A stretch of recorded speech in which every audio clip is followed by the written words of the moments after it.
Rustam eski telefon sotib oldi. Oddiy, tugmachali. Ichida faqat bitta narsa bor edi.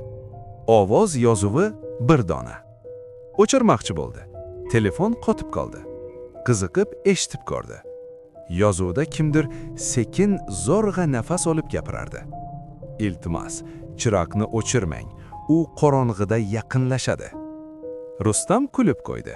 Kimdir hazillashgan dedi. Ammo o'sha kecha uxlay olmadi.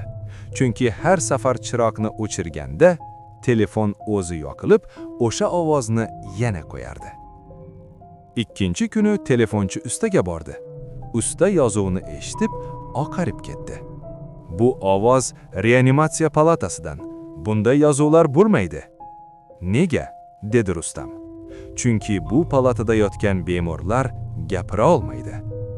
O'sha kecha Rustam yozuvni oxirigacha eshitdi. Avval eshitmagan joyi bor edi. U hozir sening ortqangda turibdi. Agar o'girilmasang, balki ketar. Rustam qimirlamadi. Telefon oxirgi jumlani yozib oldi. Ertasi kuni uning telefoni ichida yana bitta ovoz yozuvi paydo bo'ldi. Nomida esa shunday yozilgan edi. Rustam 02 41